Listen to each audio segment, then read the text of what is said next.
Praise the lord. అతి శ్రేష్టమైన యేసుక్రీస్తు నామంలో మీ అందరికీ ఉదయకాలపు శుభాలు తెలియజేయుచున్నాను. ఈరోజు దేవుడు మనకు అనుగ్రహిస్తున్న అతి శ్రేష్టమైన వాగ్దానము యిర్మీయా గ్రంథము 31వ అధ్యాయము 13వ వచనాన్ని చదువుకుందాము. విచారము కొట్టివేసి నేను వారికి ఆనందము కలుగజేతును. ఈరోజు దేవుడు శ్రేష్టమైన వాగ్దానం మనకి జీవితంలో అనుగ్రహిస్తున్నారు. విచారాన్ని కొట్టివేసి ఆనందాన్ని కలుగు చేస్తారని చెప్పి వాగ్దానం చేస్తున్నారు. దుఃఖమునకు ప్రతిగా సంతోషాన్ని దేవుడిస్తాడు.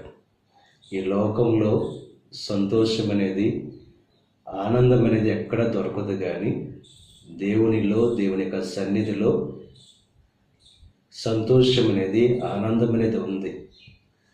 ఈ లోకంలో ఎక్కడ వెతికినా సంతోషం అనేది దొరకదు, ఆనందం అనేది దొరకదు, కానీ దేవునిలో ఎప్పుడైతే మనం ఉంటామో ఆ సంతోషాన్ని, ఆ ఆనందాన్ని మనం పొందుకుంటాం.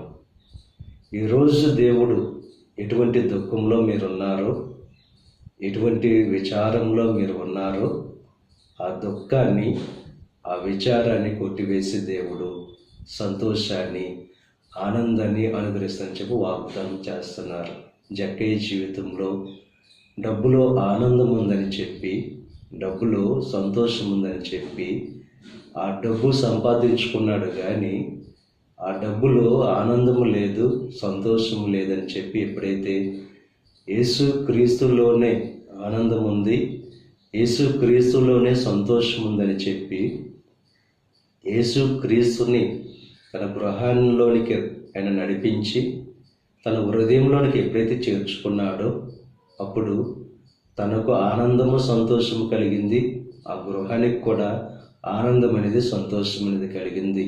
ఈ ఉదయకాల సమయంలో ఈ లోకంలో ఎక్కడికి వెళ్ళినా, ఎంత ద్రవ్యాన్ని సంపాదించుకున్నా, దేని ద్వారా మనకు సంతోషం అనేది, ఆనందం అనేది కలగదు, కానీ యేసు క్రీస్తు మనలో ఉంటే ఆ సంతోషాన్ని, ఆ పరిపూర్ణమైన సంతోషాన్ని, ఆ పరిపూర్ణమైన ఆనందాన్ని మనం పొందుకుంటాం. కనుక ఈ లోక సంబంధమైన విషయాలు విడిచిపెట్టి, ఈ లోక సంబంధమైన వాటిని చూడకుండా పరిపూర్ణమైన సంతోషాన్ని ఇచ్చే, పరిపూర్ణమైన ఆనందాన్ని ఇచ్చే